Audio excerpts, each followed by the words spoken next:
कि हम बहुत से सवालों को, उस समय गूगल तो नहीं कर सकते थे, परंतु हमारे लिए वही गूगल होते थे कि वहां पर ही गूगल सर्च इंजन वही थे। हमारा सत्य है कि हम सभी आत्मा से जुड़े हैं। आत्मा का विज्ञान ही स्पिरिचुअलिटी है। यदि हम एक मकड़ी की तरह जाल बनाएं कि इसमें और फंसेंगे आकर के मेरा भोजन होगा, और उस मकड़ी की तरह उसी जाल में फंसकर मर जाएं, तो ऐसे जीवन का क्या फायदा। जहां लोग उनसे लाखों रुपए मांगते थे उपचार करने के लिए, मैंने कहा आओ ऐसे करते हैं, और हुआ। आपका इनर गाइडेंस सिस्टम यूनिवर्सल, मान लीजिए उस एंटीना है वो, जो वहां से सिग्नल रिसीव कर रहा है, it will help you a lot. Sir मतलब मुझे ऐसा आपकी बातों को सुनकर अंदर से ऐसा महसूस हो रहा है कि हम आप आध्यात्मिकता से जुड़ने के बाद जितना आपने अपने एक्सपीरियंसेस को जिया है, उतना आपने हम सबको भी बताकर या लोगों को समझा कर कि आप लोग भी करो, तो लोगों को भी जीने के लिए प्रेरित करा है कि अरे नेचर से जुड़ो, नेचर से बातें करो। तो ये बहुत अद्भुत आपके बारे में समझ में आ रहा है कि आप केवल ये नहीं कि अपनी ही ग्रोथ के बारे में या अपनी ही एक्सपीरियंसेस को जी रहे थे, आप लोगों को भी कह रहे थे कि नहीं, आप भी जियो, आप भी समझो, आप भी प्रकृति से जुड़ो। बहुत मुझे अद्भुत है। मुझे अक्सर लोग कहते थे कि सर आप क्यों इतनी सिरदर्दी लेते हो कुछ चाहने वाले, क्योंकि अगर आपको कुछ लोगों को साथ में लेकर के जाना है, क्योंकि मैं समझता हूँ अकेले आगे बढ़ने में क्या मजा है। बिल्कुल। सबको साथ में लेकर चलो, अनेकों को साथ में लेकर के चलो, उनकी सहायता करो। क्योंकि कभी मेरी भी किसी ने सहायता की, कभी मुझे भी किसी ने गाइड किया, और अनेकों ने किया। तो अब मेरी ये ड्यूटी है कि कुदरत ने जो मुझे दिया है, मैं उस ऋण को चुकाऊं, मैं कुदरत को वापस दूं। मैं जिनको मेरी जरूरत है, या मेरे कुछ सहायता करने से जिनकी प्रगति ग्रोथ हो सकती है, मैं जरूर अपना बेस्ट दूं। तो मुझे कई लोग कहते हैं कि सर आप इतनी सरदर्दी क्यों लेते हो, अकेले जाओ ना, इतनी बार यात्रा ले जाते हो, टूर ले जाते हो, सबका ध्यान रखते हो, एक एक चीज का ध्यान रखना पड़ता है, आपका आनंद कहाँ रहता है। मैं कम, मेरे को उसी में आनंद आ जाता है। जब हम सब लोग बैठते हैं, आप सबको उच्च अनुभव होते हैं। जैसे गाड़ी में गियर्स हैं, पहले से दूसरा, तीसरा, चौथा, पांचवा, तो गियर चेंज करने से गाड़ी की गति बढ़ती है। तो आप लोग जब जाते हो तो आपकी आध्यात्मिक यात्रा में आपकी गति बढ़ जाती है, वो गियर शिफ्ट हो जाता है। तो उससे मुझे आनंद, बहुत बहुत आनंद प्राप्त होता है। तो ये वाकई में वास्तविकता है, ये कहने की बात नहीं है। वाकई में मुझे इसमें बहुत आनंद मिलता है, और लगता है कि ये मैं शायद कोई ऋण ही चुकता कर रहा हूँ। मैं क्या कर रहा हूँ, ये शायद मुझ पर ऋण है जो कुदरत चुकता करवा रही है, ऋण चुका रहा हूँ इस रूप में। बहुत उम्दा कहा सर आपने। सर आप इतने विभिन्न क्षेत्रों में आपका एक्सपर्टीज है, आपका कौन सा फेवरेट क्षेत्र है और क्यों?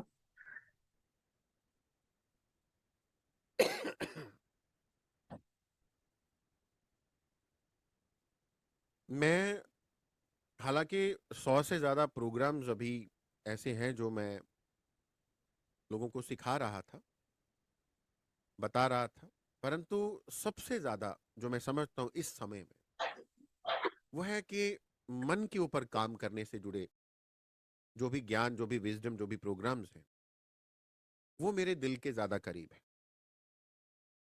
क्योंकि मैंने खुद एक ऐसा दौर भोगा है जहां पर मैं मानसिक तनाव, डिप्रेशन, एंजाइटी, स्ट्रेस इत्यादि से निकला हूं, डीप डिप्रेशन की स्टेट से निकला हूं।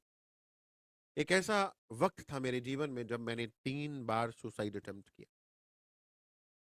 और वहां से निकलकर मैं यहां तक पहुंचा जहां मैंने आईएएस, केएएस ऑफिसर्स को भी ट्रेन किया, और विषय था स्ट्रेस मैनेजमेंट। Stress management. तो मुझे लगता है कि आज इट्स अ हाई टाइम, जब ज्यादातर लोग मानसिक तनाव से जूझ रहे हैं, स्ट्रेस है, डिप्रेशन है, एंजाइटी है, हाई बीपी, डायबिटीज, माइग्रेन जैसी बीमारियों ने घर घर में अपना घर बनाना शुरू कर दिया। ज्यादातर बीमारियां साइकोसोमेटिक हैं, मन से उत्पन्न होने वाले रोग। तो इसलिए मुझे लगता है कि यदि मन को ही हम ठीक कर ले, तो शरीर अपने आप ठीक हो जाएगा, जीवन अपने आप ठीक हो जाएगा, आपके जीवन के बाकी सब पहलू ठीक हो जाएंगे। तो इसलिए मन से जुड़ी हुई जो ज्ञान है, जैसे मैं न्यूरो लिंग्विस्टिक प्रोग्रामिंग थेरेपी लोगों को सिखाता हूँ, उसमें कुछ टीचर्स भी मैंने बनाए, तो थेरेपिस्ट भी हैं। तो वहां पर मेरे पास ऐसे ऐसे लोग आए कि जिनको बहुत समस्याएं थी, और वो ज्ञान पाते ही उनकी समस्याएं एकदम छूमंतर सी हो गई। ओके। उनके लिए शायद ये जादुई अनुभव है, परंतु मैं जानता हूं कि ये साइंस काम कर रही है, मन की साइंस। मन की हम साइंस। अपने आप को केवल शरीर समझते रहेंगे और गोलियां खाते रहेंगे, इंजेक्शन लेते रहेंगे, और फिर सर्जरी करवाएंगे, और फिर लाखों रुपया कमा करके हॉस्पिटल को दे के चले जाएंगे। तो मैं समझता हूं मन को ठीक करने लग जाएंगे तो शरीर अपने आप ठीक हो जाएगा। और मेरे साथ तो ये हुआ है, मैंने खुद पर किया है। मुझे स्वीयर साइनसाइटिस का इशू था, तो मुझे साल में 2 दफा या 3 दफा हॉस्पिटलाइज होना पड़ता था, ओके। ऐसी नौबत आती थी। फिर और कुछ बीमारियां भी आ गई, क्योंकि बीमारियों का रूट कॉज तो वही था, मन, इमोशन, डिप्रेशन, तनाव। तो तनाव से बीमारियां बढ़ते बढ़ते बढ़ते बढ़ते बढ़ते बढ़ते एक से दो चार कई बीमारियां हो गई। मुझे लिवर की प्रॉब्लम हुई, मुझे पैंक्रियाटाइटिस के 2 अटैक आए, और मेरी स्पाइन में भी एक प्रॉब्लम हो गई कि डॉक्टर ने बोला कि ये हो सकता है आपसे चलना मुश्किल हो जाए। और हालात ऐसे थे कि कोई बहुत ज्यादा सपोर्ट भी नहीं थे कहीं से। बिलीव मी, मेरी सारी की सारी समस्याएं, सभी समस्याएं पूरी तरह से ठीक हुई हैं। और मैं आ, अमेजिंग भागता सर। दौड़ता हूँ, पहाड़ चढ़ता हूँ, गाड़ी चलाता हूँ, दिन रात काम करता हूँ, कुछ भी खाता हूँ, सब चलता है। मतलब मैं पूरी तरह से सिर्फ अपने मन पर काम करके, ऊर्जा के स्तर पर काम करके ही अपने आप को ठीक किया है। तो इसलिए मेरे लिए ये न्यूरोलिंग्विस्टिक प्रोग्रामिंग हो या हिप्नोथेरेपी हो, ये मेरे ज्यादा करीब है। कारण यही कि ये मन पर काम करते हैं। गहरे में जो घाव है, गहरे में जो टॉक्सिसिटी है, इस जन्म की, पिछले जन्म की, वो सब निकालने में ये सहायता करते हैं। और इन्होंने किया है। अपने पर काम करने के बाद मेरे पास लोग भी बिल्कुल उसी तरह के आने लग गए, जो बिल्कुल इसी स्थिति में थे, अति का तनाव। यहां तक कि कुछ लोग तो ऐसे आए जो सुसाइड कमिट कर चुके थे या करने वाले थे, तो लोगों को पता चलने लग गया, लोग उठा कर लाने लग गए। और एक मुझे फोन आता है कि सर, वैसे तो 4 साल हो गए मुझे दवाई खा रहा हूँ, मुझे उम्मीद तो नहीं है, पर किसी ने आपका नंबर दिया, मेरे आंटी ने, तो मैंने सोचा आपसे बात कर लूं। मैं कहा ठीक है सर, वैसे तो I am going to end my life. तो मैंने कहा एक काम करो, तुम इसको पोस्टपोन करो ना, postpone the idea for a week, come to me tomorrow, come come मेरे पास आओ और मुझे आकर के मिलो। बिलीव मी, वो लड़का, इज अ यंग बॉय, वो आज पूरी तरह से ठीक है, नौकरी कर रहा है, जीवन अच्छे से जी रहा है, खुश है, ध्यान उसके जीवन में आ गया, एनएलपी सीखा, वो अपने आप को पूरी तरह से रीप्रोग्राम करना सीख गया, और वाह। मेडिटेशन वो रोज करता है और पूरी तरह से ठीक है। तो ऐसे सर। अनेकों अनेकों केसेस आए, तो उसने मुझे और प्रेरित किया, और पावर दी, और बल दिया कि मैं और सहायता कर सकूं, और जोर से और तेजी से और ज्यादा गति से लोगों की सहायता कर सकूं। बहुत अद्भुत लग रहा है सर, गूज़बम्स आ रहे हैं। मतलब आपको रात को कैसे तसल्ली की नींद आती होगी जब आपने इतने सारे लोगों के जीवन बचाए हैं, आप कह रहे सुसाइड करने वाला था, और रियली अमेजिंग। हम लोग जब आध्यात्मिकता से जुड़े, ध्यान से जुड़े, तो हमारे भी ऐसे ग्रुप में थे ऐसे पार्टिसिपेंट्स, वो कहते थे कि मैं ध्यान से जुड़ने के बाद ही मेरी लाइफ में ये चेंजेस आए। और आपने खुद उनको और भी स्पेशल, क्योंकि आपकी एक्सपर्टीज है उसमें, तो और आसानी से उन लोगों को गाइड करा होगा। तो बहुत ही अमेजिंग लग रहा है सर, मुझे तो ऐसा लग रहा है जो भी लोग इस समय सुन रहे हैं, हमारे दर्शक, वो जानना चाहेंगे आपसे कि कितना आसान होता है ये सब करना या मुश्किल है। ये मैं समझता हूं कि बेहद आसान है। अगर कुछ भी करना है और सबसे आसान कुछ करना है, तो है अपने ऊपर काम करना। हम दुखी इसीलिए होते हैं कि हम बाहर बदलाव करना चाहते हैं। हर पत्नी चाहती पति बदल जाए, हर पति चाहता है पत्नी बदल जाए, हर सास चाहती बहू बदल जाए, बहू चाहती सास बदल जाए, बच्चे चाहते माँ बाप बदल जाए, माँ बाप चाहते बच्चे बदल जाए, इंडिया चाहता पाकिस्तान बदल जाए, पाकिस्तान चाहता इंडिया बदल जाए। सो ये है, हर व्यक्ति दूसरे को, हर सांप्रदाय समुदाय ग्रुप दूसरे सांप्रदाय समुदाय को बदलने में लगा है, इसीलिए दुखी, इसीलिए पेन इंक्रीजेस। सबसे आसान है अपने पर काम करना, स्वयं पर काम करना, परंतु यस, उसके लिए कुछ टूल्स हैं, अगर आपके पास वो हैं तो आसान हो जाता है। ऐसे मैं दिल्ली जाऊं तो पैदल चलूं तब भी पहुंचूंगा, साइकिल पे जाऊं तब भी पहुंचूंगा, अगर रेलगाड़ी मिल जाएगी तो थोड़ा जल्दी पहुंचूंगा, जहाज में और जल्दी पहुंचूंगा। तो थोड़ा सा आपकी यात्रा सुगम, सरल, इजी हो जाती है। तो ये शायद वही थेरेपीज जो हैं, ये वही टूल्स हैं। और इनसे क्या होता है, इनसे इनसे आप अपने ऊपर जो प्रयास कर रहे थे, जानने के बाद कि काम तो अपने ऊपर करना है, और कोशिश कर रहे हैं बिना जानकारी के, तो वो काम करना बेहद आसान हो जाता है। इसलिए it is very very simple, very very easy. और जब आपको लगता है कि पहले ही स्टेप में सफलता मिली तो बंदा और प्रेरित होता है, वो व्यक्ति और प्रेरित होकर के और आगे चलता है, और एक एक कदम बढ़ाता हुआ फिर वो चलने के बजाय भागने लग जाता है। And then it is done, पूरी तरह से सॉल्व होती हैं चीजें, is sorted out, is done, all the problems are gone, it is easy. Sir आप बहुत लोगों के आज प्रेरणा देने वाले हैं। बहुत लोग ये जानकर बहुत प्रभावित होंगे कि हम अपने जीवन बदल सकते हैं। स्पेशली जो लोग मानसिक, आजकल मानसिक रोग होना बहुत आम बात हो गई है। डिप्रेशन होना, सुसाइडल टेंडेंसीज होना। मैं सर अपना एक एक्सपीरियंस शेयर करना चाहूंगी। हम लोग बच्चों को ध्यान कराते हैं, तो मेरी डॉटर है 11th में, और उसके फ्रेंड सर्कल में ऐसे कई बच्चे हैं। वो मुझे अपने एक्सपीरियंस ही शेयर करते हैं कि मम्मा वो सुसाइड करना चाहते हैं, या कोशिश करते रहते हैं, या उनको लाइफ में जीने की इच्छा ही नहीं है।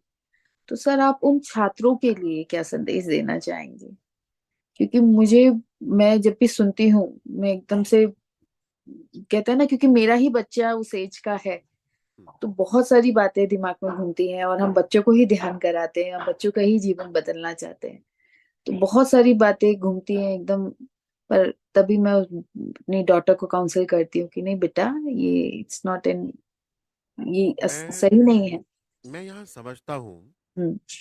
कि हर माँ बाप बच्चों से प्रेम करता है, और हाँ। माँ बाप बच्चों के लिए जीते हैं, अपनी इच्छाओं को मार करके भी वो बच्चों के लिए जीते, उनके सुनहरे भविष्य के लिए इच्छा भी रखते हैं और प्रयास भी करते हैं।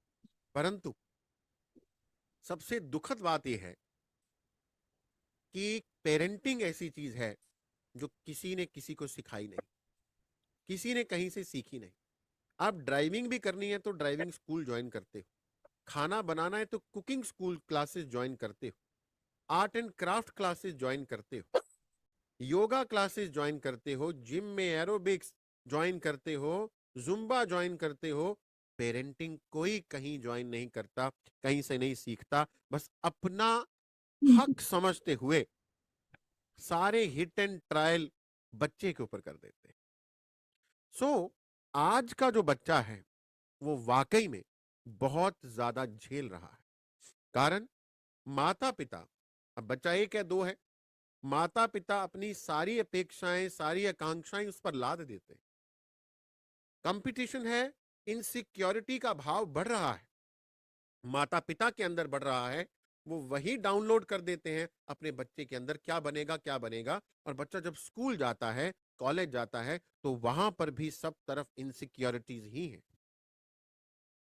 अब अंधा अंधे को रास्ता दिखा रहा है, दोनों कुएं में गिरेंगे। इसलिए केवल बच्चों के साथ बात करने से पहले पेरेंट्स को तैयार करना बहुत इंपॉर्टेंट है। राइट पेरेंटिंग क्या है? क्या किसी ने एक घंटा भी कभी बात सुनी? कभी सोचा किसी पेरेंट ने? कि मुझे मेरे बच्चे को महंगे तोहफों से भी ज्यादा अगर उसको कुछ चाहिए तो वो क्या है। हम केवल उसको खुश करने के लिए अपना पैसा, अपना जोर, इवन कर्जा उठा करके खुश करने की कोशिश करते हैं, और फिर बच्चा भी वही शुरू कर देता है। उसको भी लगता है कि शायद अब ये वाले गिफ्ट से ज्यादा अब ये वाला मांगू, बिकॉज वो भी हैप्पीनेस को ढूंढ रहा है।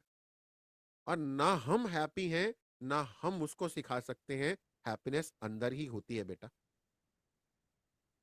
ये तनाव, ये डिप्रेशन, ये स्ट्रेस, अब जब बच्चा वो इतनी सारी अपेक्षाएं, आकांक्षाओं का भार नहीं उठा पा रहा है, उसको लगता है कि जीवन के मायने ही नहीं है, जीवन तो सबसे बुरी चीज है, तो इस जीवन को समाप्त कर दिया जाए। माता पिता के पास समय नहीं है, माता के पिता के पास कैपेसिटी नहीं है, माता पिता खुद उस हैप्पीनेस को सर्च कर रहे हैं जो उनको सारा जीवन मिली नहीं। अब उनको बच्चे के माध्यम से हैप्पीनेस चाहिए। इसलिए माता पिता को सीखना है। बच्चे को तभी सिखाया जा सकता है, तभी बताया जा सकता है। बच्चा सुनने से नहीं, देखने से सीखता है। अब जब बच्चे बड़े हो जाते हैं तो कहने तो सब कोशिश करते हैं कि उनके मित्र बन जाओ, मित्र बन जाओ, मित्र बन जाओ। परंतु मित्र भी आप तभी बनेंगे, और मित्र भी आपको वो तभी स्वीकार करेगा जब आपकी इक्वेशन पहले से सही चल रही, जब आपकी वेवलेंथ्स मैच करती है। ये भाषण, ये काउंसलिंग्स बच्चे पर काम नहीं करती एक स्टेज आने के बाद। तो इसलिए पेरेंटिंग कैसी हो आज के दौर में, आज के दौर में खास तौर पर वो सीखना, उस पर एक चिंतन करना बहुत आवश्यक हो चुका है। दूसरा, बच्चे की साथ बैठकर उससे कभी पूछा कि तुम क्या करना चाहते हो, बच्चे के लिए बेस्ट क्या है। हर बच्चा जो इस धरती पर आ रहा है, हर शरीर, हर मस्तिष्क, हर मन बेस्ट है। आइंस्टाइन ने कहा है, everybody is born genius, but if you जज a fish by its ability to climb a tree, अगर आप एक मछली को पेड़ पे चढ़ने की उसकी शक्ति पर आंकोगे तो वो मछली सारा जीवन यही सोचती रहेगी कि उससे ज्यादा नालायक कोई नहीं है।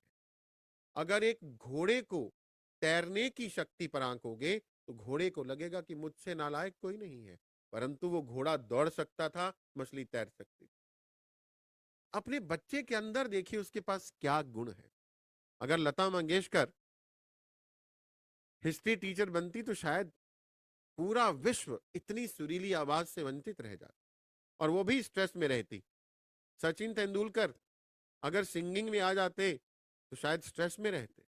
मैरी कॉम यदि डॉक्टर बनने की कोशिश करती तो सारी अटेम्प्ट बार बार फेल हो जाती, तनाव रहता।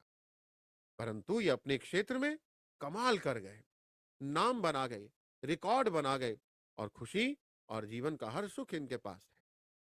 इसलिए हमें ये देखना है और अपने बच्चे के अंदर ये बीज डाल देना है कि तुम कमाल हो। तुम्हें अपने अंदर के उस कमाल के उस जीनियस को बस निकालना है। मैं तुम्हारी हेल्प करूंगा। तुम्हारे अंदर एक जीनियस है। हम पहले से बोलते जल्दी करो, कहीं कम आ गए नंबर तो क्या बनेगा, हाय वो एडमिशन नहीं मिलेगा, वहां ये नहीं होगा, ऐसा हो गया तो क्या होगा, फिर क्या करेंगे। तो हम इनसिक्योरिटी इनसिक्योरिटी सारा दिन लाद देते हैं उन पर। तो वी नीड टू वर्क, तभी एक बैलेंस बनेगा। एक ब्रिज बनाना पड़ेगा पेरेंट और चाइल्ड के बीच में, और वो ब्रिज इसी विजडम का है, इसी प्रैक्टिस का है। माँ बाप सिखाना सब कुछ चाहते, सीखना नहीं चाहते। तो सीखना पड़ेगा पेरेंट को, क्योंकि आज के युग का बच्चा सबसे ज्यादा इंफॉर्मेशन का भार उसके ऊपर है। इतनी इंफॉर्मेशन, बाढ़ आ चुकी है, फ्लड ऑफ इंफॉर्मेशन। उस इंफॉर्मेशन को प्रोसेस करना किसी आम व्यक्ति के बस का नहीं है। इसलिए आज के पेरेंट को भी सीखना पड़ेगा कि क्या करना है और क्या नहीं करना। So there is a lot to say on this. मैं अपनी इस विषय पर बात इतनी ही करके आगे बढ़ूंगा आपके साथ। तो परंतु इस विषय पर, क्योंकि ये विषय ऐसा है जो मुझे बहुत छूता है, और मैंने बहुत पेरेंटिंग सेमिनार्स किए, बहुत प्रोग्राम्स किए निशुल्क, जहां पर मैं अक्सर बात करता हूं, क्योंकि मुझे लगता है कि हम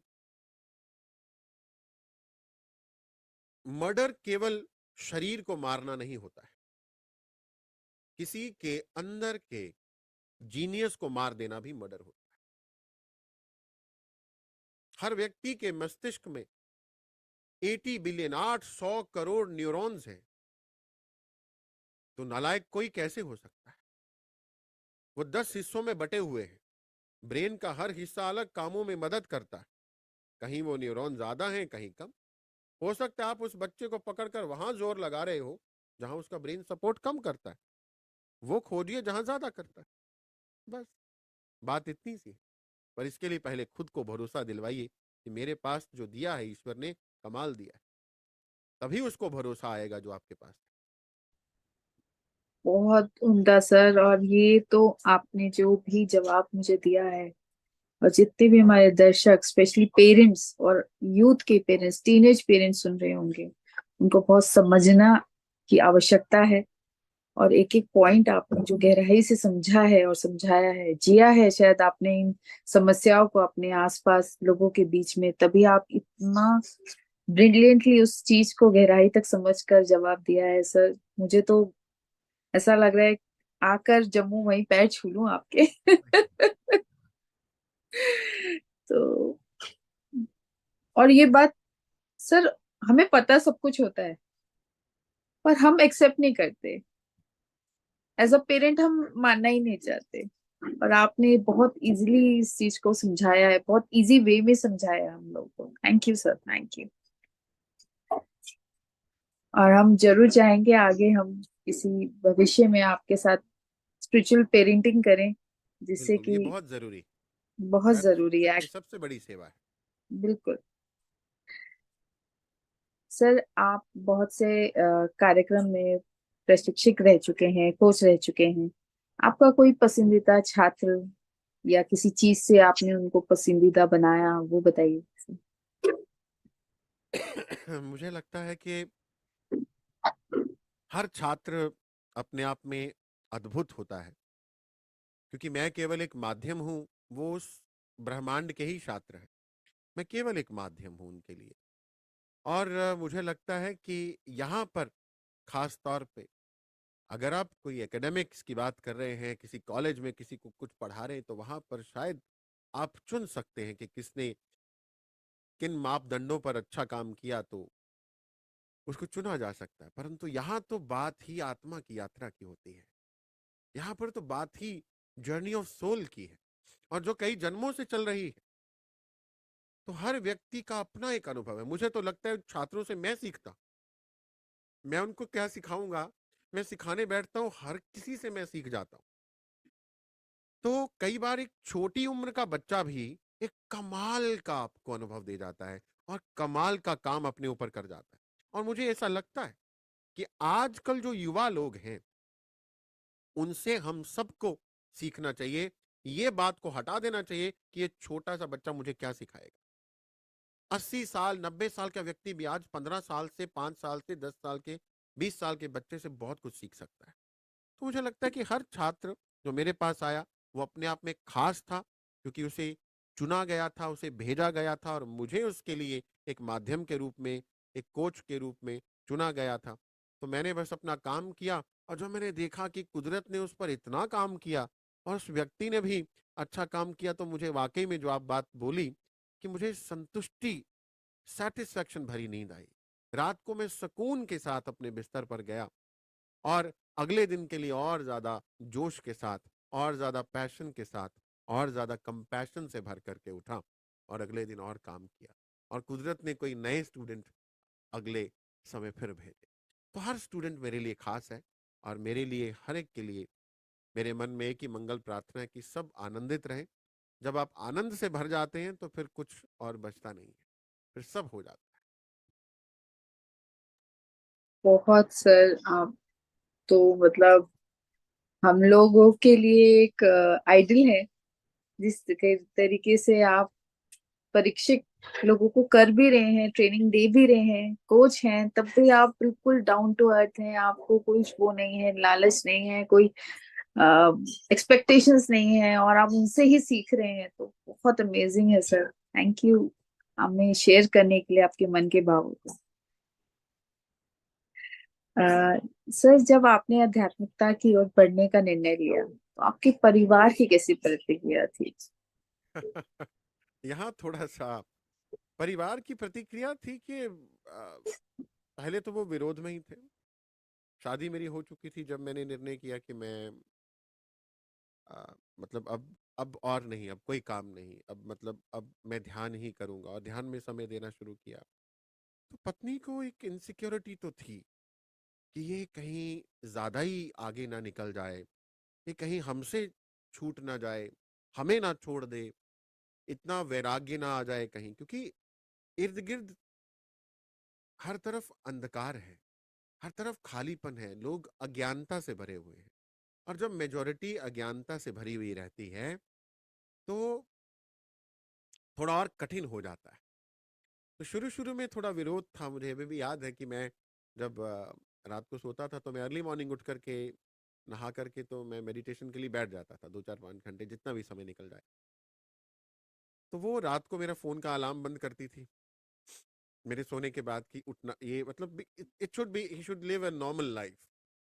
तो अलार्म बंद करती थी मेरे, मैं उठ करके नहाता था तो अलमारी को लॉक करती थी, कपड़े ना निकले, हर काम में बाधा डालने की कोशिश करती थी, बिकॉज उसको लगता था कि ये दूर जा रहा है। पर जैसे जैसे वो सत्यता उसके पास आई, वो खुद ध्यान से जुड़ी, उसे समझ में आया कि इससे तो हम और करीब हो गए और अच्छे हम स्पिरिचुअल बडीज बन गए। अभी वो मुझसे भी कई बार पहले उठती हैं, अमृत वेला या ब्रह्म मुहूर्त में उठ करके मेडिटेशन करती हैं। सर्दी हो, इतनी सर्दी है अभी, सर्दी हो गर्मी हो कुछ भी हो, वो ध्यान करती हैं, मुझे पूरा सहयोग करती हैं। मुझे अभी भी याद है मेरे एक मित्र ने मुझसे बात करना छोड़ दिया कुछ सालों तक, और इसलिए कि तू ये क्या कर रहा है, इतना पढ़ा लिखा क्या काम करने लग गया। तो मेरा he was my best best best friend at time, परंतु उसने बात करना छोड़ दिया क्योंकि स्तर का फर्क हो गया। मैंने कहा ठीक है जैसा होगा। कई सालों बाद अब जब व्हेन ही रियलाइज्ड कि नहीं, he is doing such a such a good thing और एक डिवाइन सेवा कर रहा है, तो फिर बात हुई। परंतु शुरुआत में तो मुझे लगता है कि हर एक को ये विरोध झेलना पड़ता है, क्योंकि ये उसका भी एक टेस्ट है। ये विरोध बुद्ध को भी झेलना पड़ा, ये विरोध हर ध्यानी को झेलना पड़ा। हम पति जी की बात कर रहे हैं तो उनको भी झेलना पड़ा, उनको भी झेलना पड़ा। तो like others, like many grand masters masters, मुझे भी ये झेलना पड़ा शुरुआत में कुछ समय तक। तो मैंने झेला वो, और जब सब वो निकला, बिल्कुल, उस टेस्ट में से निकल गया, तो फिर अभी मुझे सपोर्ट मिल रहा है परिवार का, इन लॉज का, लोगों का, सब। बिल्कुल सही कह रहे हैं सर। हम सभी अभी जितने भी हमारे डिविनिटी विद इन में सेवा दे रहे हैं, डिवाइन मेंबर्स, कहीं ना कहीं फैमिली की तरफ से आता है, रिवोल्ट आता है। नहीं, ये क्या हो रहा है? रात को भी तुम बैठे रहते हो, सुबह भी तुम उठ बैठे जाते रहते, हो। मतलब मैं कहूँ तो कुछ फैमिली के परिवार के सदस्य तो हमें कहते हैं तुम लोगों ने एक पागलों की टीम क्रिएट कर ली है, और उसी में उसी स्पिरिचुअलिटी ही नहीं है, ये तुम लोग क्या खिला रहे हो, पता नहीं क्या कर रहे हो। आप ये मानेंगे कि मैंने कुछ समय तक घर में रहते हुए भी अपना खाना खुद बनाना पड़ता था मुझे। यहाँ तक नौबत आ गई थी कि अब जब तुम्हारा खाना भी नहीं बनाएंगे, तुम्हारी जेब से पैसे भी निकाल लेंगे, बैंक अकाउंट भी बंद करा देंगे, सब कुछ। Even then I did whatever जो करना था वो किया, सर, सबको आपकी खाना भी खुद बातें ना बनाया। हमें बहुत मोटिवेट कर रही हैं, क्योंकि हम इसी समस्याओं से, या इन्हीं चैलेंजेस कहेंगे, हम अब तो समस्याएं बोलते ही नहीं, हमारी लाइफ में चैलेंजेस हैं, कुछ सिखाने ही आ रहे हैं। तो अभी कुछ होता है बच्चों की तरफ, जिसमें कि बच्चों की वजह से ही मैं ध्यान से जुड़ी हूँ। तब भी बच्चों की तरफ से कभी रेवोल्यूशन या रिवोल्ट आता है तो मन में ही घूमता है कि नहीं, ये अभी कुछ सीखना है, मुझे अभी सीखना है, अभी सीख ही रही हूँ। तो बहुत आपकी बातें मुझे बहुत मोटिवेट करी है। इनफैक्ट हम, मुझे क्या, जितने भी हमारे दर्शक जन जो कि सेवा दे रहे हैं, जो ध्यान से जुड़े हैं और फैमिली में कहीं ना कहीं चैलेंजेस आ रहे हैं, उनको बहुत मोटिवेट मिलेगा, इंस्पिरेशन मिलेगा कि अरे जब सर निकल गए तो हम भी निकल ही जाएंगे। हर व्यक्ति निकल जाएगा, हर व्यक्ति निकलेगा। बिल्कुल। ये एक स्टेज है जिसमें उसको और पकना है। हर सोने को अग्नि में पक कर के ही कुंदन बनना है। तो ये हमारे पकने की स्टेज है, इसमें से निकलना बहुत जरूरी है। कुछ भी हो जाए, बस आप डटे रहिए और बड़े प्रेम से डटे रहिए, शांति से डटे रहिए। इसमें आप विरोध का विरोध मत कर, शांति से डटे रहिए। जिस दिन उनको समझ में आ जाएगा कि इनके अंदर चेंज आ चुका है, अगर आप क्रोध का जवाब क्रोध से देंगे तो आपके अंदर बदलाव उनको दिखेगा नहीं। आपको उस समय तो पूरा शांत रहना है, तूफान के अंदर शांति बनाकर रखिए। जब वो देखेंगे कि आप इतने बदल चुके हैं और वास्तविकता ऐसी होनी चाहिए कि आप बदल गए, तो अपने आप ही की ऊर्जा उनको बदल देगी। फिर वो आपको पूछेंगे। अब मेरे साथ मेरे बाद तो बाकियों के साथ भी हुआ ना, तो अब तो बाकियों के साथ भी स्टेज आ गई कि उनके परिवार के उनके बच्चे बोलते कि आप मेडिटेशन कम नहीं कर रहे इन दिनों, थोड़ी बढ़ाओ मम्मी, तो आप मेडिटेशन थोड़ी बढ़ाओ। तो ये स्टेज भी आएगी जब वो आपको खुद सपोर्ट करेंगे। परंतु ये टेस्ट है, ये कुंदन बनने का प्रोसेस है, तो इसमें से निकलना है। ये प्रेशर आपको बनाएगा। सर जो सारे दर्शक कह रहे होंगे सर हम हैं, हम ही वो हैं। हम सब हैं, हम सब हैं इसमें से, हम सब कुछ निकल गए हैं, कुछ को निकल जाना है, निकलेंगे सभी। बिल्कुल बिल्कुल। कोयले की खान में हीरा एक बहुत प्रेशर पर, जब वो प्रेशर झेलता है तो वो डायमंड बन जाता है। तो वो प्रेशर सर है। अभी अभी हम लोगों ने 3 महीने का ब्रेक लिया था, तो जी। कई बार मेरा बेटा बोलता था इससे अच्छा आप ध्यान कर रही थी वही अच्छा था। हाँ, वो कंपैरिजन कर रहे हैं बच्चे, तो बच्चे यस, बिल्कुल ठीक है, धीरे धीरे आप ही की ऊर्जा उनको परिवर्तित करते हैं। बहुत बढ़िया। बहुत सर उम्दा आपने बात बोली। आपके एक एक पॉइंट ऐसे लग रहे हैं कि गोल्डन अक्षर से हम लोग लिख कर ना डिग्निटी की वॉल पे ही लगा दें। आप जिस तरीके से एक्सप्लेन कर रहे हैं, समझा रहे हैं हम लोगों को, पेरेंट्स को समझाया आपने, अपनी जर्नी के बारे में बताया एक एक पॉइंट। और आज आपने एक शब्द जो अभी बोला कि सोने को पहले तपाना पड़ता है, तो आप प्योर गोल्ड हमारे सामने हैं जो कि अपने एक्सपीरियंस, अपनी तपने की जर्नी को जिस हिसाब से हमने हमें एक्सप्लेन करा, हम साथ में जी रहे थे आपके साथ। आप बता रहे थे ना, हम जी रहे थे, हम समझ पा रहे थे सर। कुछ जगहों पर अभी भी लोग बलि देते हैं, इस पर आपके क्या विचार हैं? हाँ, बिल्कुल सही कहा आपने। और यहाँ पर खास तौर पे जम्मू, हिमाचल या और भी काफी स्थान है ऐसे, भारत की बात करें तो, जहां पर अभी भी एनिमल सैक्रिफाइस या बलि की प्रथा है। तो वहां पर, क्योंकि वहां पर जो बलि दी जाती है, ये भी एक समय था जिसमें इंसान के अंदर इतना डर बना दिया जाता था कि अभी वो जब बंद भी करेगा तो उसके अंदर डर है। तो मैं जब इसका विरोध कर रहा हूँ, लोगों को समझा रहा हूँ, बता रहा हूँ, यहाँ जिन लोगों ने भी पहले बताया, समझाया, उसके बाद अगर उनके जीवन में कुछ हल्का सा भी कुछ होता तो बोलते देखा, बलि नहीं दी इस बार देवी देवताओं के, इसलिए ऐसा हुआ। परंतु मैं कहता हूं कि जब आप डटे हुए हो एक मिशन में, थोड़ा जिद्दी किस्म का हूं, जब किसी चीज को पकड़ लिया तो फिर कुछ भी हो जाए मैं छोड़ता नहीं। तो कुदरत ने शायद ऐसा बना दिया है।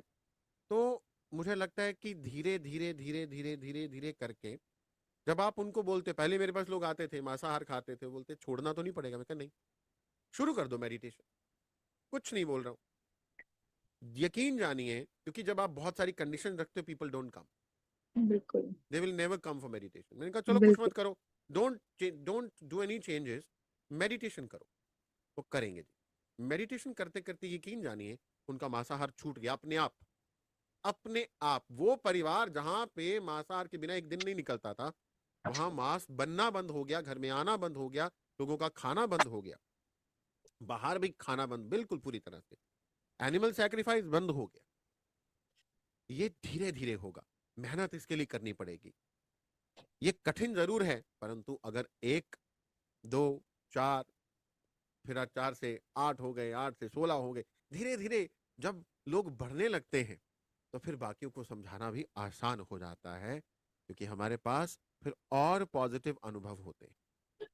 तो वाकई में ये बात है कि थोड़ा थोड़ा कठिन तो है, कठिन रहा, परंतु अभी कठिनाई पहले के कंपैरिजन में कम हो चुकी है, और आशा करता हूँ और कम हो जाएगी। लोगों में सजगता आएगी, अवेयरनेस आएगी कि किसी को मार करके, किसी की बलि दे करके आप कभी भी सुखी नहीं हो सकते। न केवल ये जन्म, बल्कि अपने कई जन्म खराब कर लेते हैं। और मैं तो लोगों को एक बात बताता हूँ, क्या आप कह रहे हैं छोड़ दीजिए बलि, छोड़ दीजिए कर्म की बात, कर्म फिलॉसफी भी छोड़ दो। आप तो स्वस्थ रहना चाहते हैं, यस रहना चाहते हैं। अब आप, एक व्यक्ति अगर आपकी गर्दन पे तलवार आएगी तो आपके अंदर क्या इमोशंस होंगे? वही इमोशंस उस एनिमल के अंदर है जिसको आपने मारा, उसके मरने के पहले के इमोशंस, मरते वक्त के इमोशंस, सब उसके ब्लड स्ट्रीम में है, उसके सेल्स के अंदर है।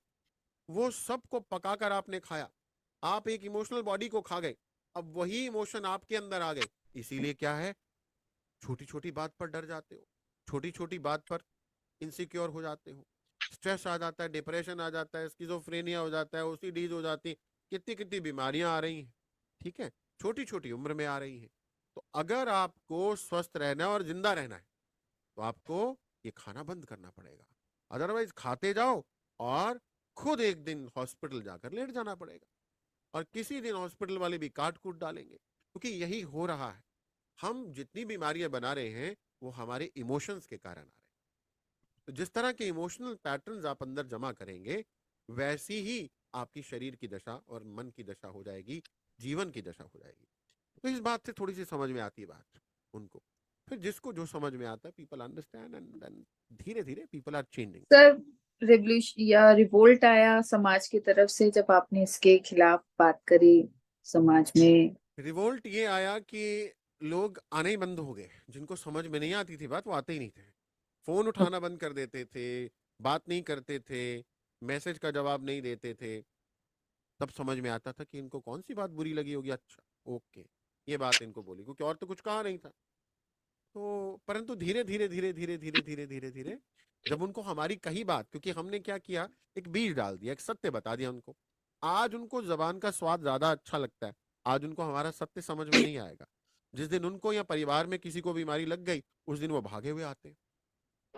उस दिन उनको हमारा सत्य समझ में आएगा कि यस, हमने ये गलती करी थी, इसको छोड़ते हैं, इसको छोड़ते हैं, और फिर देखते हैं। मैंने कहा छोड़ के देखो 6 महीने, 1 साल, फिर देखो कंपैरिजन। अब डिफरेंशिएट करो दोनों चीजों में, तुलना करके देखो, आपको समझ में आ जाएगी बात। और यही हुआ। जब ऐसा हुआ तो फिर एक व्यक्ति अपने रिश्तेदारों में, अपने सर्कल में खुद बात करने लग गया, इसी तरह से स्प्रेड होने लगा। Very nice sir. मतलब मुझे तो ऐसा लग रहा है कि आप हर तरीके से लोगों को आध्यात्मिकता से जोड़ने के लिए, मतलब जैसे एक हाथ एक पैर नहीं है, चारों तरफ से हजारों पैर, हजारों तरफ से आप लोगों को कन्विंस कर रहे हैं, कोशिश कर रहे हैं, समझा रहे हैं।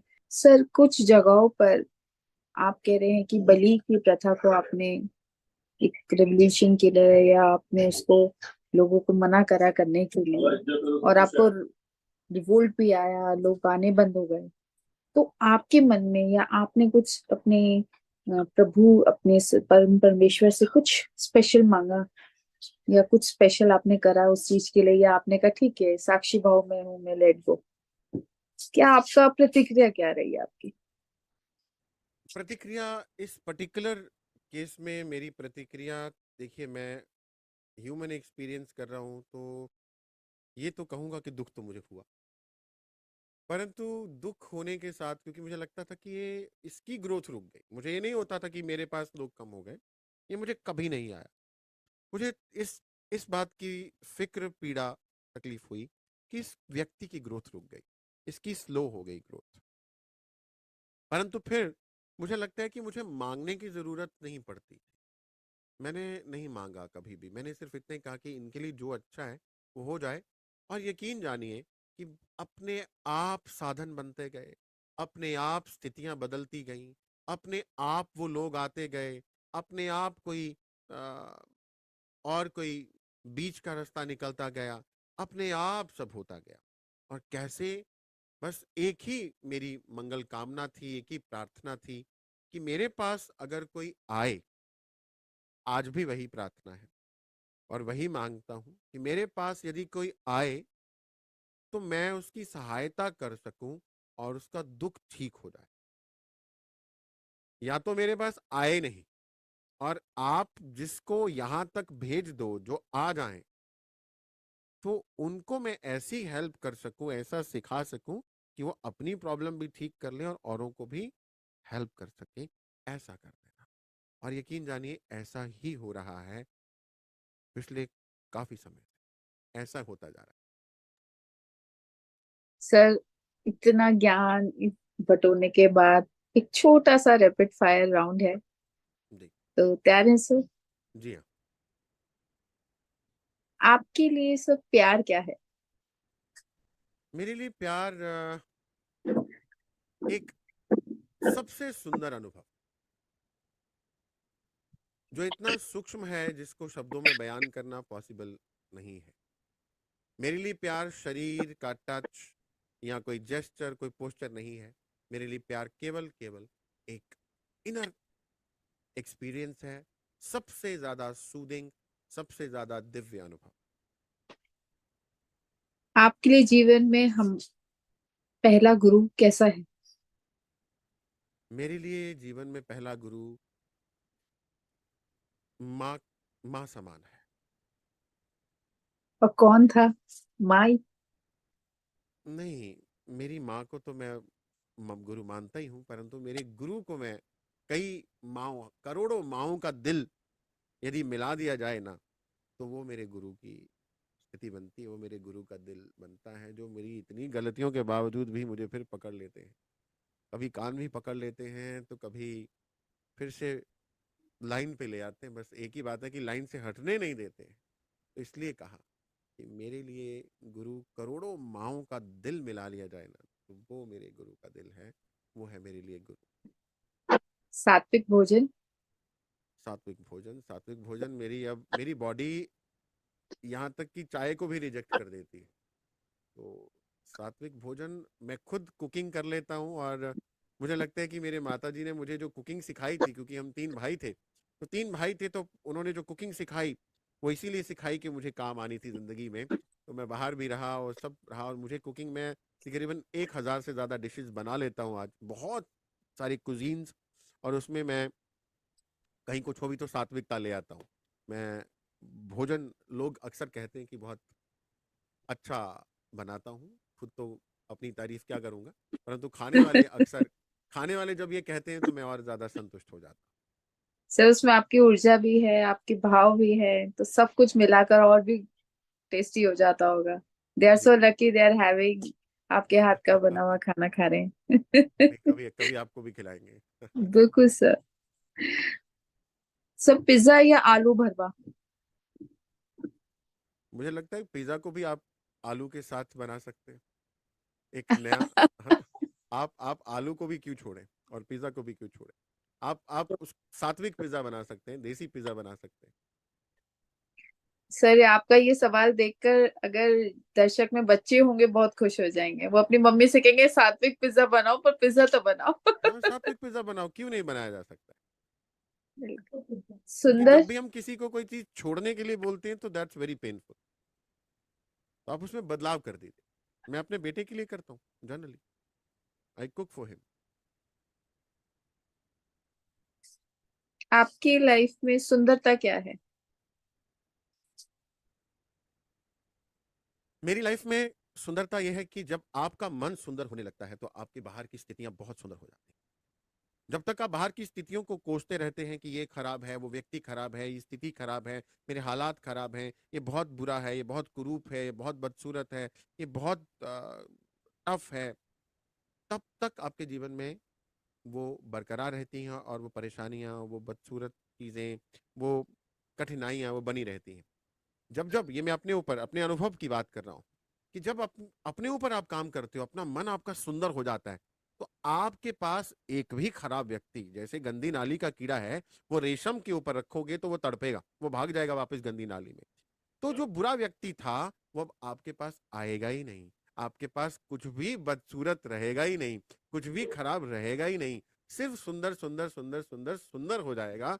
तो इसलिए काम कर लो, अंदर सुंदर प्रोग्रामिंग बदल लो, सुंदर कर लो, सारी सुंदर को अट्रैक्ट करने के लिए एक बड़े मैग्नेट बन जाओ, सब सुंदर हो जाए। अपने ध्यान में आपने सर कितने वर्ष पूरे किए? ध्यान में मेरा ये स्टेज रहा कि मैं ध्यान तो, हम छोटे से थे तब से हम नाम दीक्षित हो गए, फिर नाम नाम हम जपते नहीं थे, माला वाला नहीं करते थे, हम साइलेंट अजपा जाप करते थे, मतलब मेडिटेशन करते थे, आंखें बंद करके मेडिटेशन हमें बताया जाता था। तो 15 मिनट से शुरू हुई थी हमारी यात्रा, तो धीरे धीरे बढ़ती हुई।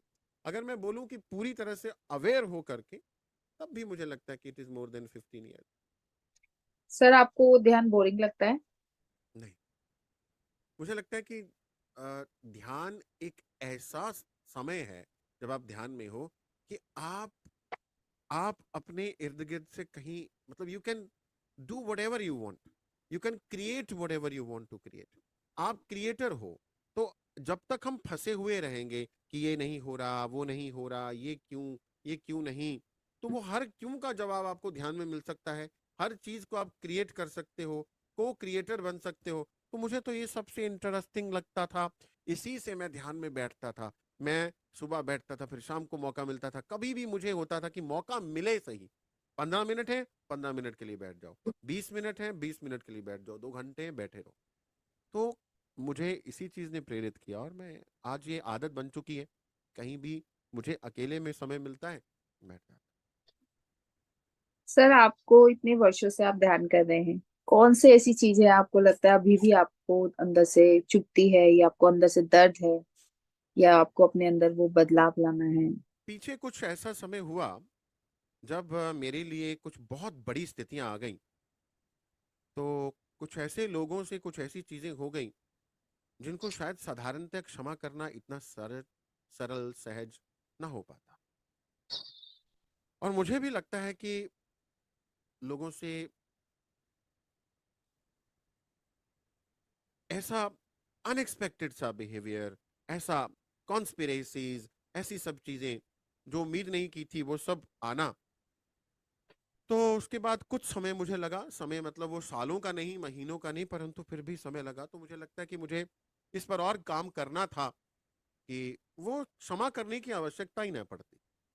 क्षमा मैं बहुत सहजता से कर पाया, और बहुत बहुत सहजता से कर पाया।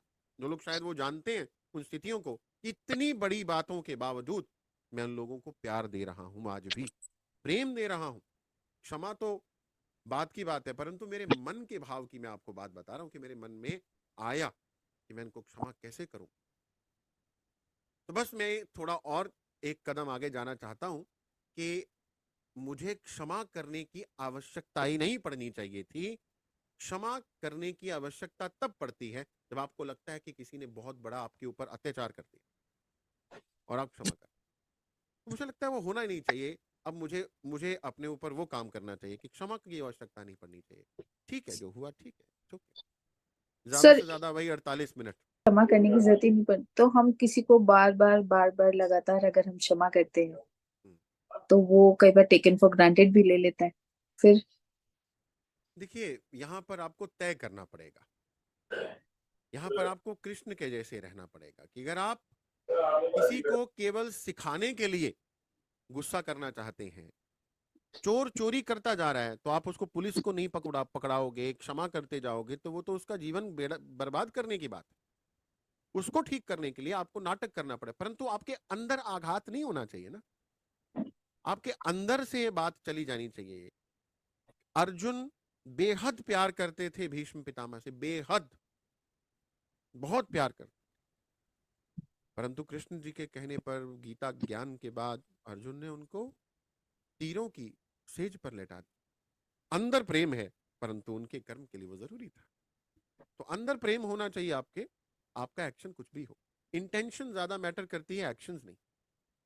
हमारी बहुत इंटेंशन, हम कुछ। एक्शन नहीं करते, हम बोलते नहीं है, पर अंदर अंदर टिक टिक टिक टिक चलता जा रहा है। अंदर की चिटर पिटर बहुत प्रॉब्लम देती है। लोग इसलिए रिएक्ट नहीं करते हैं बाहर कि लोग क्या कहेंगे, समाज क्या कहेगा, एक नई परेशानी को जन्म दे देंगे, एक नया एक्शन रिएक्शन का खेल शुरू हो जाएगा, परंतु अंदर चल रहा है, अंदर का बंद करना है, बाहर कुछ करना भी पड़े तो कर। बहुत सही कहा सर आपने। और शायद जो लोग ये सोच रहे हैं कि कब तक किसी को माफ करें, उसको आपकी इस पूरी स्टेटमेंट से बहुत कुछ समझने और सीखने को मिलेगा। सर, आप दूसरों की मदद करना चाहते हैं, आप हमेशा बोलते हैं, तो आपके उसके क्या मायने रखते हैं? मुझे लगता है कि मैं शायद मेरा जीवन मैंने तो समाप्त कर दिया। मैंने तो 3 कोशिशें करी।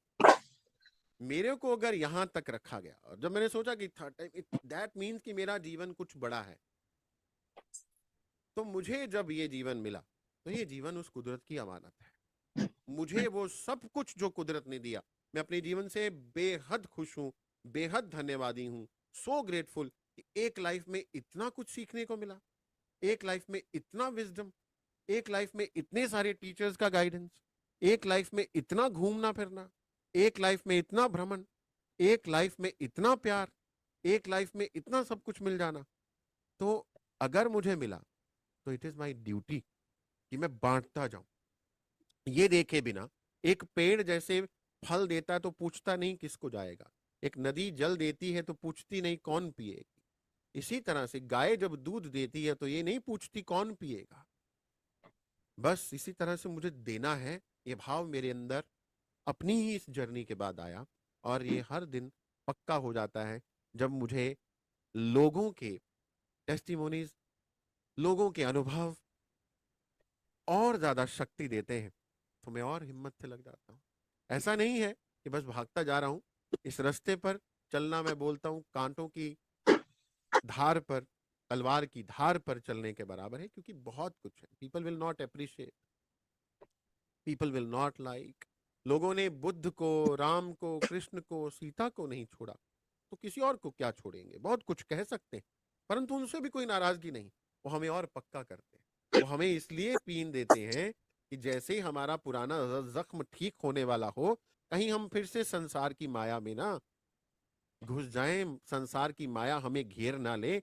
वो नया जख्म दे देते, एक छोटा सा कट और लगा देते हैं, है ना। ये ब्लेड वाली माला है कि गर्दन हिलाएंगे तो छोटा छोटा कट लगता रहेगा और फिर ईश्वर को याद करते रहेंगे। तो उनका धन्यवाद है जो हमें इतना वो छोटा छोटा कट लगाते रहते हैं।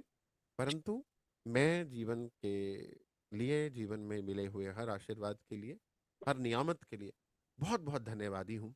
सो सो ग्रेटफुल। तो मैं वही देना चाहता हूँ जो मुझे मिला। बहुत खूब सर। हमने सुना है कि सर, पहाड़ी इलाकों में लोग अक्सर काला जादू करते हैं, इसके बारे में आपके क्या विचार हैं? आ, मुझे लगता है सही है ये बात।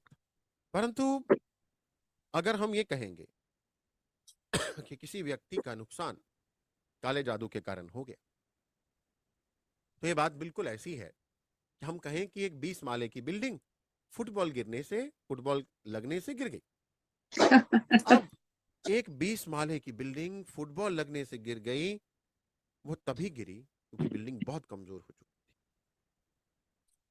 काला जादू आप पर असर भी तभी करेगा क्योंकि आप कमजोर हैं और लोग कमजोर हैं। काला जादू मीन्स व्हाट? इंटेंशन। ये तो युगों से है। अच्छी इंटेंशन, बुरी इंटेंशन, अच्छे भाव, बुरे भाव।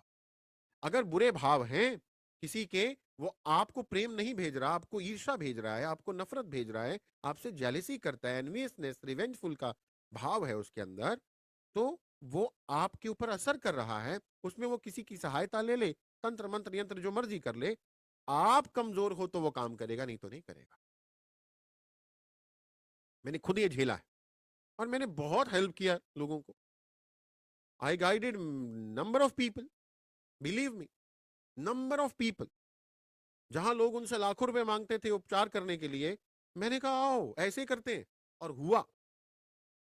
किसी भी तरह के डार्क फोर्सेस, डार्क एनर्जी से वो मुक्त हुए।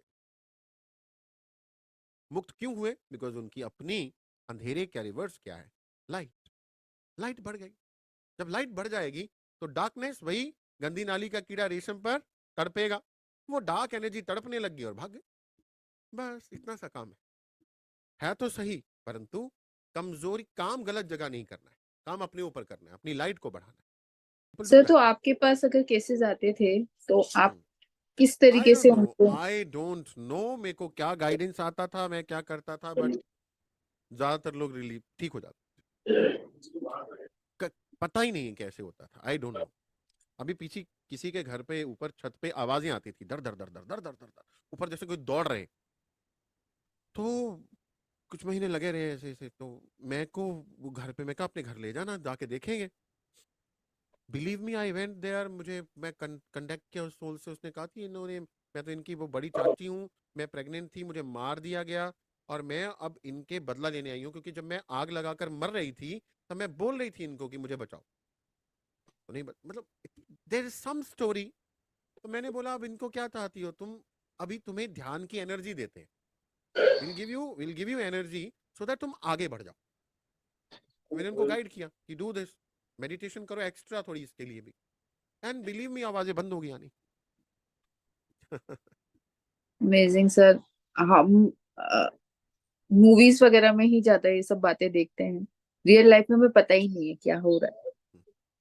सर, हाँ जी। युवाओं के लिए आपके क्या संदेश है? आपको क्या लगता है युवाओं को अपने जीवन में आज के सिनेरियो में क्या लाना चाहिए?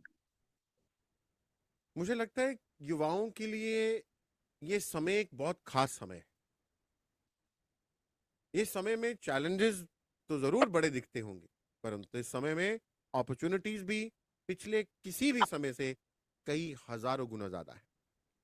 तो युवाओं के लिए this is the best time, because इतना सारा इंफॉर्मेशन, इतना सारा नॉलेज, इतना सारा विजडम उनको आ रहा है।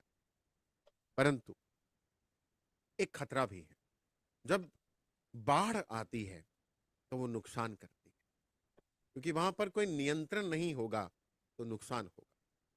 ये इन्फॉर्मेशन जो आप तक पहुंच रही है, अनवांटेड इन्फॉर्मेशन भी आप तक आ रही है, आपके कानों में, आपकी आंखों से, आपकी इंद्रियों में, आपके भीतर जा रही है, आपके सबकॉन्शियस माइंड को भरती चली जा रही है। यहां पर आपको मेडिटेशन करना है, अपने थर्ड आई की पावर को जगाना है, सो दैट आप सही और गलत में निर्णय कर सको।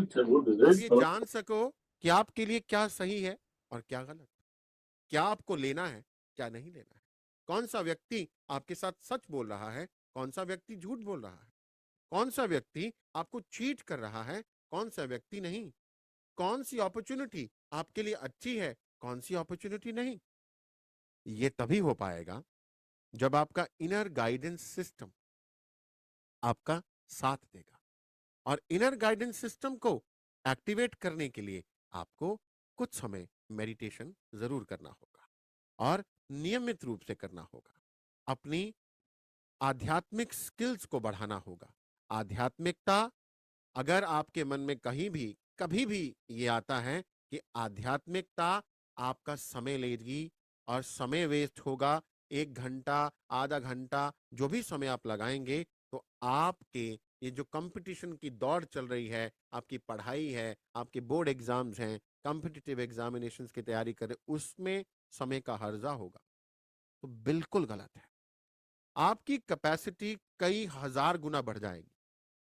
आपको यहां तक गाइडेंस आ जाएगा कि ये प्रश्न पढ़ लूं, ये छोड़ दो। आपका इनर गाइडेंस सिस्टम यूनिवर्सल, मान लीजिए उस एंटीना है वो, जो वहां से सिग्नल रिसीव कर रहा है, it will help you a lot. इसलिए यही है कि इस इंफॉर्मेशन की दौर में इंफॉर्मेशन लीजिए, अपनी कैपेसिटी को बढ़ाइए, अपने इनर गाइडेंस सिस्टम को आप एक्टिवेट करिए, ताकि आप जीवन में, अपने भौतिक जीवन में आगे बढ़ें, तरक्की करें, और एक अच्छा, सुंदर, आनंदमय जीवन जिए। जी। युवाओं के बीच में एक जवाब, एक सवाल हमेशा जब भी हम ध्यान कराते थे रहता था कि ध्यान को आप लोग इंटरेस्टिंग बनाइए, बहुत बोरिंग है, हमें बहुत बोरिंग लगता है, हम एक जगह बैठे रहते हैं तो बोर हो जाते हैं, नींद आ जाती है। कुछ युवा ये कहते थे कि हमारे शरीर में जगह जगह हमें दर्द महसूस होते हैं, तो हम नहीं कर पाते, हम घबरा जाते हैं उन दर्दों से। क्योंकि हमने सुना है और हमने महसूस भी करा है कि जब हम ध्यान करते हैं तो कोई बहुत पुरानी जो बैठे हुए दर्द होते हैं या दबे हुए दर्द होते हैं वो बाहर आने शुरू हो जाते हैं, मेमोरीज बाहर आनी शुरू हो जाती है। तो वो युवा एक्सेप्ट नहीं कर पाते, आज का यूथ उस चीज को नहीं ले पाता है, क्योंकि उसको आदत है क्विक रिलीफ ना। आजकल तो शॉर्टकट्स गैस्ट्रिक की, गोली, शॉर्टकट्स की तीनों की आदत जगह है। भी गोलियां आ गई हैं कि लोग वो गोली लेते हैं और सीधा ठीक हो जाते हैं। तो आप इसके बारे में कुछ प्रकाश डालें सर। जी।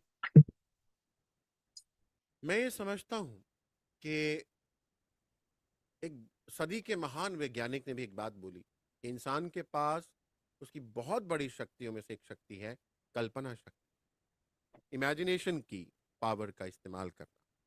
तो युवाओं के लिए जब आप ध्यान करें तो इमेजिनेशन का इस्तेमाल साथ में कर सकते हैं। एक सुंदर कल्पना शुरू में करें, एक सुंदर क्रिएशन की ओर जाएं, प्रकृति के साथ जुड़ने के लिए एक कल्पना को क्रिएट करें जिसमें गाइडेड मेडिटेशन आप बना करके रख सकते हैं या खुद एक फ्लो बना सकते हैं, जैसे ट्रांसडेंटल मेडिटेशन है। या आप कल्पना कर रहे हैं, बैठे वही हैं, आपके हाथों की अंगुलियों में हाथों की अंगुलियां डाल रही हैं, आंखें बंद रखिए, पाँव को क्रॉस कीजिए और कल्पना शक्ति का साथ में यदि प्रयोग करते हैं, देन क्या होता है, बोरियत नहीं रहती है। बार बार जो विचार तंग कर रहे हैं वो विचार थोड़े कम आएंगे। बार बार शरीर में खुजली की तरफ ध्यान जाता है वो कम जाएगा, क्योंकि वो क्रिएशन में इंसान का मन जो है, क्योंकि मन को काम देना है। मन एक जिद्दी शरारती बच्चे की तरह है। अगर आप उसे काम नहीं देंगे तो मन उधम मचाएगा, शरारतें करेगा, तोड़फोड़ करेगा। इसलिए मन को काम दे दिया। सांस को देखना भी तो मन को काम दिया है। सांस को देखने के साथ साथ क्रिएशन चल रहा है, इमेजिनेशन, पावर ऑफ इमेजिनेशन। तो इससे हम को क्रिएटर भी बनते हैं। हमारे अंदर हैप्पीनेस हार्मोन्स भी ज्यादा सीक्रेट होते हैं, और जो डोज हार्मोन्स हैं वो सीक्रेट होते हैं, उनका सीक्रेशन बढ़ जाता है और हमें अच्छा लगने लग जाता है। जो बोरियत है वो थोड़ी कम होती है, क्योंकि शुरुआत की बात है, बाद में तो उनको इतना आनंद आएगा बच्चों को कि उनको ध्यान के बिना रहना मुश्किल हो जाएगा। Thank you sir.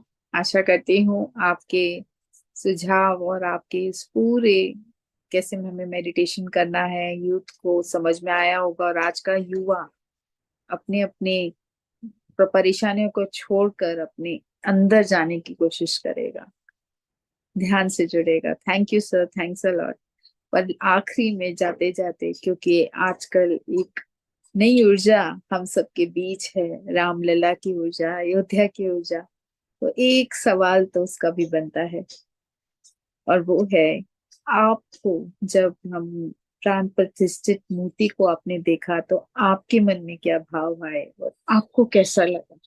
मेरी आंखों से पानी बहने लगा। मुझे मुझे उन आंखों की तरफ देख करके, मुझे वो क्रिएशन देख करके बड़ा अच्छा लगा। और सच कह रहा हूँ, मुझे मैं थोड़ा भावुक हो गया। Not because of the story, not because of the background, not because of anything else, but उस मूर्ति में, उस मूर्तिकार ने जो जान डाल दी, उसके अंदर जो ऊर्जा है, उसको देख करके मुझे जो पहला एक्सपीरियंस हुआ वो यही था कि आंखों से आंसू बहने लगे और बहुत एकदम से डिवाइन लव को मैंने फील किया। I felt that. वही प्रेम मुझे लगता है कि अनेकों मनों के अंदर अपना स्थान बना रहा है।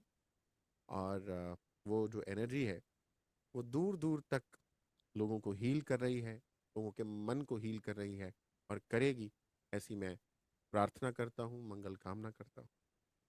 क्योंकि कबीर जी ने कहा है, राम चार प्रकार के, एक राम दशरथ का बेटा, एक राम घट घट का वासी, एक राम का सगल पसारा, एक राम जो इन सब से न्यारा, कि वो राम जिसके बारे में बोला और बताया भी नहीं जा सकता है। The ultimate God, the ultimate divine father, supreme God, परम पिता परमात्मा, वो राम है। तो वो राम ही अल्टीमेट हमारा सबका राम है और हमारे सबके अंदर है।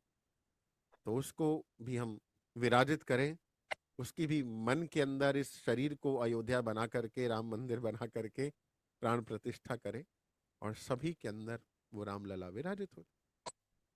बहुत खूब सर, बहुत खूब। सर आपको ऐसा लगता है कि जो रामलला की मूर्ति प्राण प्रतिष्ठित हुई है और जो पूरा वर्ल्ड ने इसको सेलिब्रेट करा है, वो एक 50 डायमेंशन के लिए एक बहुत अहम रोल अदा कर रहा है? मुझे लगता है कि यहाँ पर भी एक्शन से ज्यादा इंटेंशन मैटर करेगी, क्योंकि फिफ्थ डायमेंशन की अगर बात करें तो यहाँ पर इंटेंशन ही मैटर करती है। अगर आप अभी भी ड्युअलिटी में फंसे हुए हैं, कि बहुत से लोगों के लिए ये एक्शन उनको ड्युअलिटी में और नीचे ले जा रहा है, जहां अभी भी वो एक संप्रदाय को बुरा कह रहे हैं, एक संप्रदाय के खिलाफ चल रहा है, वो सब चल रहा है, वो अगेन यहां पर फिर ड्युअलिटी में फंस गए। अगर इस चीज को वननेस की ओर कोई ले जाए, उसकी इंटेंशन उसको वननेस की ओर ले जाए, तो आई थिंक हर एक्शन उसको फिफ्थ डायमेंशन में ले जा सकता है, और ये एक्शन पूरी तरह से सहायता हो कर सकता है, सहायक हो सकता है। परंतु बात फिर रिपीट कर रहा हूं, एक्शन की नहीं है, इंटेंशन की, कि Thanks. आपके मन के अंदर भाव क्या पैदा हो रहा है। ये सब देखने के बाद, ये सब अनुभव करने के बाद, इवन मंदिर जाने के बाद, अयोध्या जाने के बाद, कहीं भी कुछ करने के बाद, आपके मन में भाव क्या उत्पन्न होते हैं, उसी से आपका थर्ड डायमेंशन या फिफ्थ डायमेंशन तय होता है। Thank you, thank you, thank you Gaurav ji. आपने बहुत बखूबी से आज अपना अनुभव हमारे साथ शेयर करा और अपनी ज्ञान की गंगा से हमें ओतप्रोत कर दिया, हमारे सभी दर्शकों को भी ओतप्रोत कर दिया और उनको मदद करी उनके अंदर की इनर लाइट को पहचानने में। बहुत बहुत धन्यवाद सर। हमारा ये गौरव जी का भी एपिसोड 2 भाग में विभाजित है।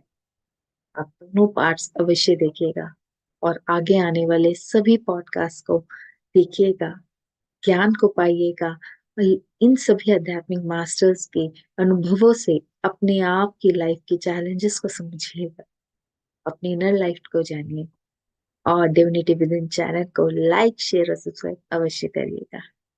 धन्यवाद, धन्यवाद, धन्यवाद।